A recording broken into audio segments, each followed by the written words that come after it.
आइए मेरे प्यारे विद्यार्थियों, अब हम लोग लुसेंट के इस सीरीज में अगला टॉपिक को स्टार्ट करते हैं। ये वेद के बाद हम लोग देखे थे कि वेद के बाद जो है ब्राह्मण का स्थान है ग्रंथ में, और वेद के बाद जो है ये जो ब्राह्मण है, ये ब्राह्मण की आवश्यकता आखिरकार क्यों पड़ी। ये जो ब्राह्मण ग्रंथ है इसकी आवश्यकता क्यों पड़ी, ब्राह्मण ग्रंथ की रचना क्यों की गई। तो ब्राह्मण ग्रंथ की जो रचना है वो वेद की व्याख्या तथा यज्ञ के विधान को समझाने के लिए की गई। यानी यज्ञ का जो विधान होता है, यज्ञ के जो कर्मकांड होते हैं, इन कर्मकांडों को समझाने के लिए तथा वेदों की व्याख्या करने के लिए, क्योंकि वेद सामान्य जन के समझ में नहीं आता है, इस कारण से जो है वेद की व्याख्या करने के लिए तथा यज्ञ के विधि विधान, उसका कर्मकांड, उसके नियम तथा उसकी क्रियाओं को अच्छी तरह समझाने के लिए, ताकि सामान्य जन उसे अपने जीवन में उतार सके, उसके लिए ब्राह्मण ग्रंथ की रचना की गई है। ब्राह्मण ग्रंथ में क्या है, तो ब्राह्मण ग्रंथ के अंतर्गत हमें क्या चीज की जानकारी मिलती है।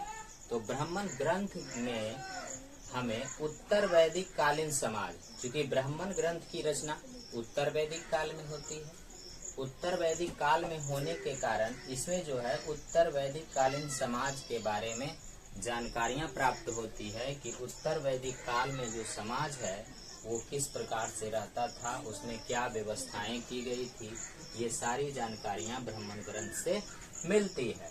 अब हमारा क्वेश्चन जो आता है परीक्षा के दृष्टिकोण से, जो महत्वपूर्ण क्वेश्चन है कि अब जितने वेद, ऋग्वेद जो है, ऋग्वेद का ब्राह्मण ग्रंथ कौन सा है। यानी अलग अलग जो ग्रंथ, अलग अलग जो वेद लिखे गए हैं उसके अलग अलग ब्राह्मण ग्रंथ लिखे गए हैं। तो इसमें से सबसे पहला है ऋग्वेद। तो ऋग्वेद का ब्राह्मण ग्रंथ कौन सा है। तो ऋग्वेद का जो ब्राह्मण ग्रंथ है वो दो ब्राह्मण ग्रंथ है। एक है ऐत्रेय, दूसरा है कौशिकी। एक है ऐत्रेय, दूसरा है कौशिकी। ऋग्वेद का ब्राह्मण ग्रंथ ऐत्रेय और कौशिकी। और यजुर्वेद का ब्राह्मण ग्रंथ जो है वो है तैत्रेय तथा शतपथ। ऋग्वेद का ब्राह्मण ग्रंथ ऐत्रेय तथा कौशिकी। यजुर्वेद का ब्राह्मण ग्रंथ तैत्रेय तथा शतपथ। इसको ऋग्वेद तथा यजुर्वेद के ब्राह्मण ग्रंथ को हम लोग एक ट्रिक के माध्यम से कुछ लिख सकते हैं। ऐको तेसी,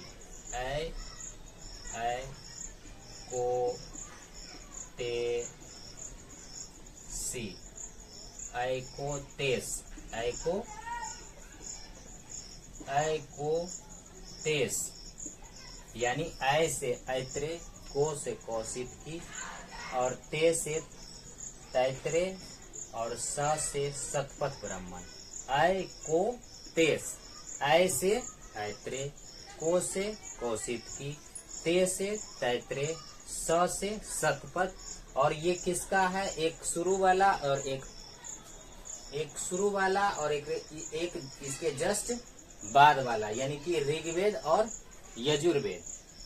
ऋग्वेद और यजुर्वेद का ब्राह्मण ग्रंथ हो गया ऐकोतेस, यानी ऐत्रेय, कौशिकी, तैत्रेय और शतपथ ब्राह्मण। तो इस प्रकार से ये दोनों जो है ऋग्वेद का है और यजुर्वेद का ब्राह्मण ग्रंथ हो गया। अब एक क्वेश्चन है कि स्त्री को पुरुष की अर्धांगिनी किस ग्रंथ में कहा गया है। तो स्त्री को पुरुष की अर्धांगिनी ये यजुर्वेद का जो ब्राह्मण ग्रंथ है, शतपथ ब्राह्मण ग्रंथ, जो कि सबसे महत्वपूर्ण ब्राह्मण ग्रंथ है, इसी शतपथ ब्राह्मण में स्त्री को पुरुष की अर्धांगिनी कहा गया है। तो स्त्री को पुरुष की अर्धांगिनी किस ब्राह्मण ग्रंथ में कहा गया है, शतपथ ब्राह्मण में। और ऋग्वेद का ब्राह्मण ग्रंथ कौन सा है? ऋग्वेद और यजुर्वेद का ब्राह्मण ग्रंथ कौन सा है? तो ऐकोतेस, ऐत्रेय कौशिक की ऋग्वेद का, तैत्रेय और शतपथ यजुर्वेद का। लगातार कितने वेद हैं? टोटल कितने वेद हैं? टोटल 4 वेद हैं। ऋग्वेद, इसके तुरंत बाद यजुर्वेद, ऋग्वेद के तुरंत बाद यजुर्वेद, इसके बाद 2 वेद सामवेद और अथर्ववेद, सामवेद और अथर्ववेद। तो इसमें से ऋग्वेद और यजुर्वेद जो लगातार हैं, इसका ब्राह्मण ग्रंथ है ऐकोतेस, ऐत्रेय कौशिकी, तैत्रेय और शतपथ ब्राह्मण। और शतपथ ब्राह्मण जो लास्ट वाला है यजुर्वेद का, इसी में स्त्री को पुरुष की अर्धांगिनी कहा गया है।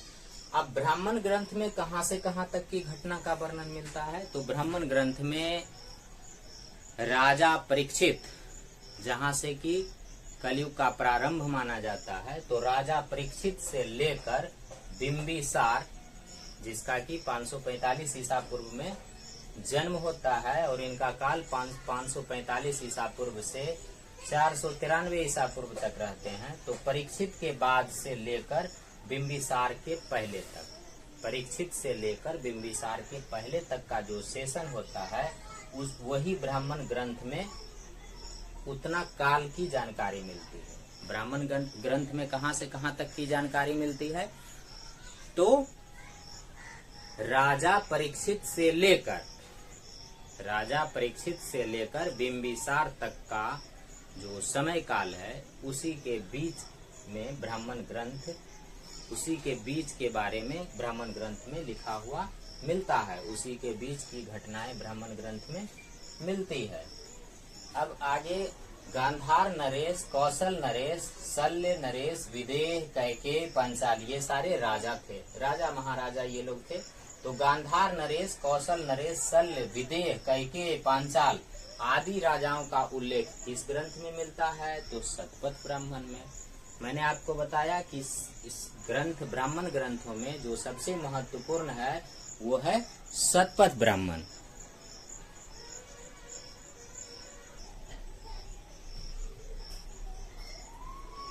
तो 2 ग्रंथ जो हो गए ऋग्वेद और यजुर्वेद, तो ऋग्वेद और यजुर्वेद का जो ब्राह्मण ग्रंथ है वो कौन सा है?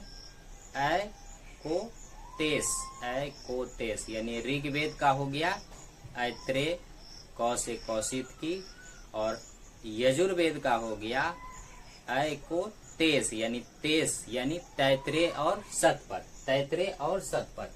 आप ट्रिक याद रख सकते हैं कि ऐकोतेस यानी लगातार शुरू वाला जो 2 गो है, ऋग्वेद का 2 गो और यजुर्वेद का 2 गो, ऐको यानी ऐत्रेय और कौशिक की, और यजुर्वेद का तैत्रेय और शतपथ, ऐकोतेस। अब जो 2 बाकी ब्राह्मण ग्रंथ बचते हैं, सामवेद और अथर्ववेद, तो सामवेद का ब्राह्मण ग्रंथ है 25, सामवेद का ब्राह्मण ग्रंथ 25 और अथर्ववेद का ब्राह्मण ग्रंथ गोपद। अथर्ववेद का ब्राह्मण ग्रंथ हो गया गोपद, सामवेद का 25, अथर्ववेद का गोपद। इसको याद कर लेंगे। ऋग्वेद का ब्राह्मण ग्रंथ कौन सा है? ये दोनों इसको याद करेंगे, ये परीक्षा की दृष्टि से इम्पोर्टेंट है। स्त्री को पुरुष की अर्धांगिनी किस ग्रंथ में कहा गया है? ये परीक्षा की दृष्टि से अधिक महत्वपूर्ण है। और इस प्रकार से जो है, जिसमें मैंने टिक किया है, इसको आप लोग जरूर याद रखेंगे और बाकी को भी पढ़ लेंगे ताकि क्वेश्चन छूटे नहीं। अब अगला टॉपिक देखते। अगला टॉपिक है 3रा नंबर, वेद ब्राह्मण और 3रा अरण्यक।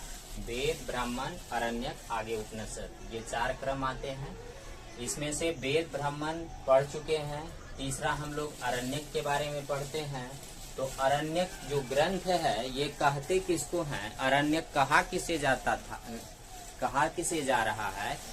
तो सन्यासी लोग जो कि वन में रहते थे, जो वन में, वैसे सन्यासी जो वन में रहते थे और वन में रहकर उन्होंने कुछ किताबों की रचना कर दी, जिसमें कि यज्ञ करने की विधि के बारे में बताया गया है। यज्ञ करने के बारे में बताया गया है, वो लोग यज्ञ करते थे तो यज्ञ करने के बारे में बताया गया है, तो उसे ही हम लोग आरण्यक कहते हैं। उसे क्या कहा गया? अरण्यक कहा गया। यानी अरण्यक वैसे व्यक्ति जो संन्यास धारण करके वन में रहते थे और वन में ही पुस्तकों की रचना की, तो वो जो पुस्तक की रचना की, उन सारी रचनाओं को, उन रचनाओं को हम लोग कहते हैं अरण्यक। उन रचनाओं को क्या कहा जाता है? अरण्यक, जिसमें यज्ञ के बारे में बताया गया। अब कुछ अरण्यक के नाम आप लोगों को याद रखना है, तो इसमें से दो अरण्यक देखिए, लास्ट शुरू और लास्ट वाला, ये ऐतरेय और तैतरेय, ये आप ब्राह्मण में भी पढ़ चुके हैं कि ये वाला जो है ये ऋग्वेद का था, ऐ को तेस, ऐतरेय यानी ऐतरेय ब्राह्मण वहां पढ़ रहे थे। ये ऐतरेय अरण्यक, एक ऐतरेय अरण्यक का भी नाम है। और ऐको यानी तय, ये जो था यजुर्वेद का था, ये तैतरेय। तो ये तैतरेय जो है ये एक अरण्यक भी है, ब्राह्मण ग्रंथ में भी इसका नाम है। तो ऐतरेय अरण्यक, तैतरेय अरण्यक और दो, एक बृहद यानी बड़ा सा, आप बड़ा अरण्यक जो है ऐसा मान सकते हैं, तो बृहद अरण्यक यानी बृहदारण्यक। एक तीसरे नंबर का है सांख्यायन अरण्यक। तो अरण्यक के 4 नाम याद हुए आप लोगों को। पहला ब्राह्मण ग्रंथ के अनुसार सेट कर देंगे, पहला हो गया ऐतरेय और तैतरेय। पहला ऐतरेय, फिर तैतरेय, ऐतरेय अरण्यक और तैतरेय अरण्यक। फिर एक बड़ा वाला लेंगे तो बृहदारण्यक और संख्यायन अरण्यक तो इस प्रकार से टोटल 4 अरण्यक का वर्णन इस लुसेंट बुक में किया गया है, जो कि हम लोगों को पढ़ना है। वेद को पढ़ चुके, वेद के बाद ब्राह्मण को पढ़ लिए, ब्राह्मण के बाद अरण्यक को पढ़ लिए, और अरण्यक के बाद अंतिम खंड है उपनिषद। अरण्यक के बाद जो ग्रंथ अंतिम आता है इस सीरीज में, वो है उपनिषद। तो ये सबसे अंतिम सीरीज है, ग्रंथ में सबसे अंतिम है इन चारों में, इसे उपनिषद कहा जाता है।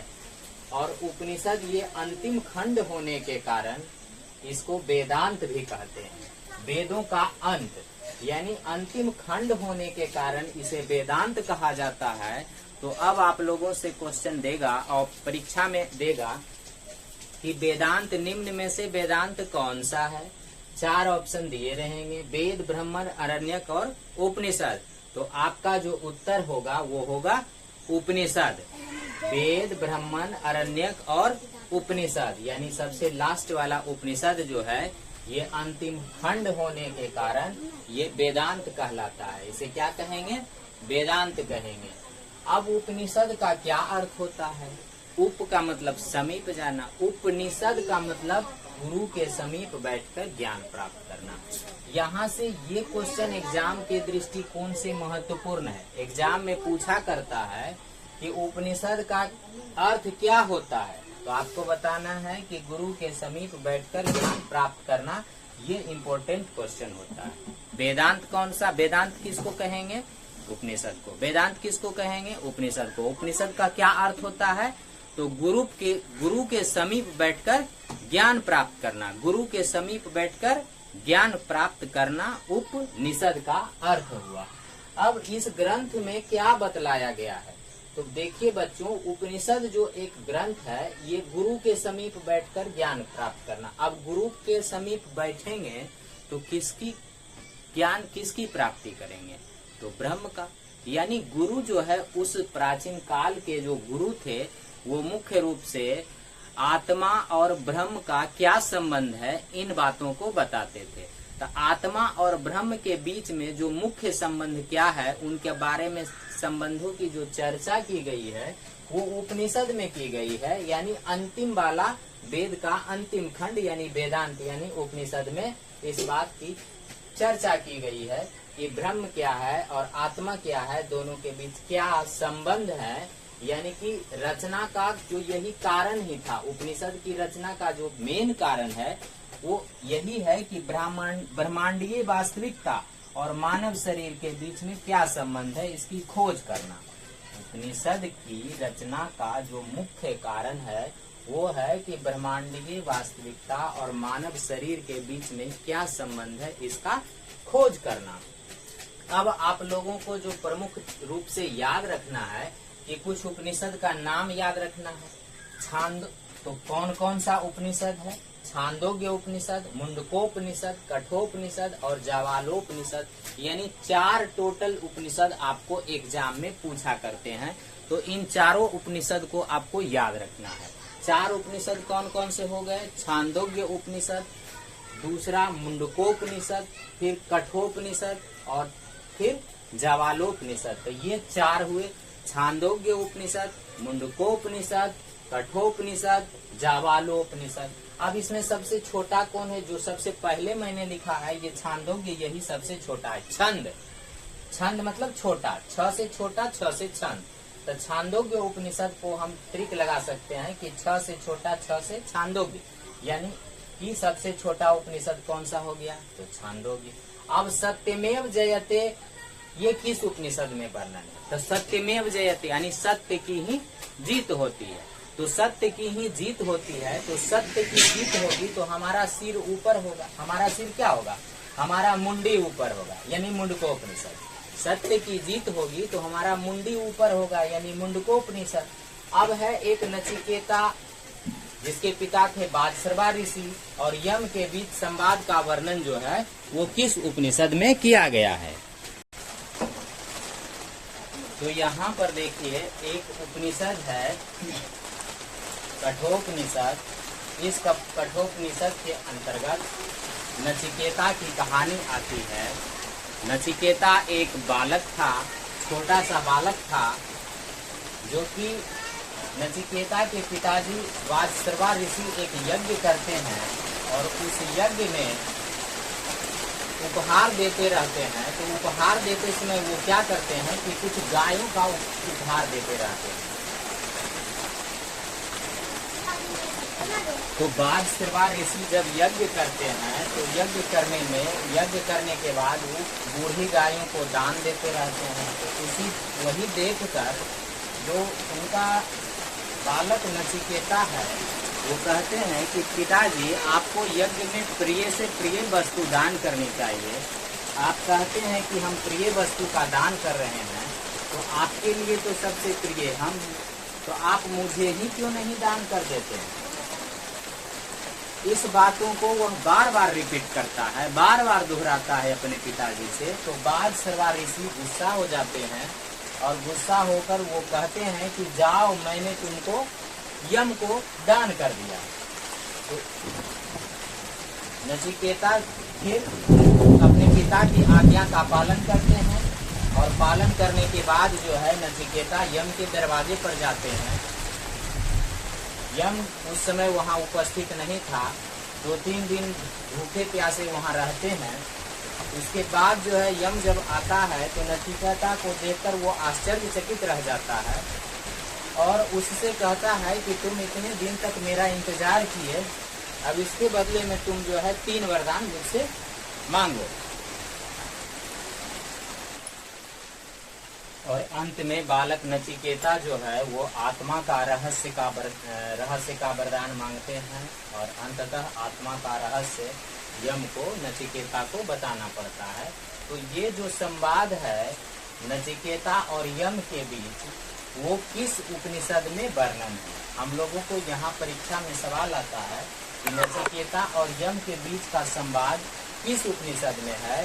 तो ये कठोपनिषद में। इसको आप ट्रिक लगा सकते हैं कि नचिकेता और यम, यानी नचिकेता यम, ये दोनों का जो संवाद है ये कठोर है, ये बहुत ही कठोर है।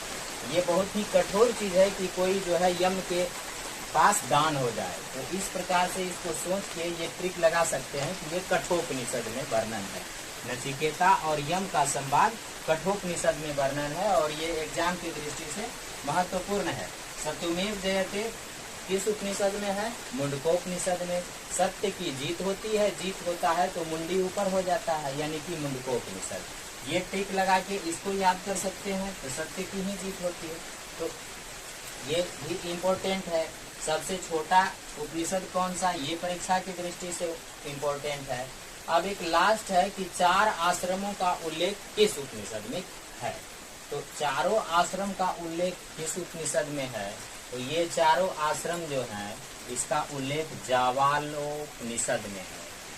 जावाल यानी ज से आप जवान समझ सकते हैं, क्योंकि आश्रम 4 आश्रम में कौन कौन सा है। तो 4 आश्रम में आप लोग जानते होंगे, पहला है ब्रह्मचर्य आश्रम। पहला ब्रह्मचर्य आश्रम, ये 0 से लेके यानी जन्म से लेके 25 साल तक का जो उम्र होता है, जिसमें कि आदमी मुख्यतः शिक्षा प्राप्त करता है, ये ब्रह्मचर्य आश्रम कहलाता है। इसके बाद आता है गृहस्थ आश्रम। इसके बाद गृहस्थ आश्रम, ये 25 साल से 50 वर्ष तक की उम्र को माना जाता है। इसमें आदमी का मुख्य कार्य है अपने वंश की प्रगति करना, उसकी देखभाल करना। तो इस प्रकार से आदमी शादी विवाह वाले सारे संस्कार गृहस्थ आश्रम में करते हैं। तो ये दूसरा आश्रम हो गया। इसके बाद तीसरा आता है वानप्रस्थ आश्रम, जो कि वानप्रस्थ आश्रम 50 साल से लेके 75 वर्ष तक की आयु को माना जाता है। और अंततः संन्यास आश्रम, अंततः संन्यास आश्रम, जो कि 75 साल से लेके 100 साल तक की उम्र के अंतर्गत माना जाता है। और इसमें जो मानव है वो सब कुछ को त्याग कर जंगल को प्रस्थान कर जाते हैं। इस प्रकार से ये 4 आश्रम जो डिवाइड किया गया है, और इसका वर्णन उस समय किया गया था जब आदमी की उम्र 100 साल मानी जाती थी। उस आधार पर ये 4 भाग में प्रत्येक 25-25 साल का एक एक आश्रम माना गया है, जिसमें पहला ब्रह्मचर्य, दूसरा गृहस्थ, तीसरा वानप्रस्थ और अंतिम में संन्यास आश्रम। तो ये चारों आश्रम का उल्लेख कहाँ है, तो यहाँ एक चीज जान सकते हैं कि इसमें एक चीज समझ सकते हैं कि एक आदमी एक बार जवान होता है, यानी जवाल उपनिषद, यानी कि जवाल उपनिषद में चारों आश्रमों का उल्लेख है। तो इस प्रकार से ये उपनिषद का टॉपिक अब यहाँ समाप्त होता है। और जो इम्पोर्टेंट क्वेश्चन है उसमें मैंने लगभग टिक लगा दिया है। टिक लगा हुआ क्वेश्चन जरूर याद कीजिए और बाकी को भी ध्यान में रखिए। तो मेरे प्यारे बच्चों, अभी मैंने आपको 3 टॉपिक, एक ब्राह्मण ग्रंथ बताया, एक अरण्यक बताया और एक उपनिषद बताया। इन तीनों को आप लोग ध्यान से पढ़िए। इससे संबंधित प्रश्नों को बार बार पढ़कर याद करिए। वो सारे प्रश्न जो है परीक्षा में आपके लायक काम के हैं, इसलिए उनको अच्छी तरह कंठस्थ याद रखिए। और मेरा वीडियो यदि आपको अच्छा लगे तो इसे लाइक कीजिए, सब्सक्राइब कीजिए और अपने दोस्तों से शेयर कीजिए, ताकि मेरा मनोबल आगे बढ़ सके और मैं आपको नेक्स्ट इसी तरह से आगे भी वीडियो लाता रहूं। ठीक है दोस्तों, थैंक यू।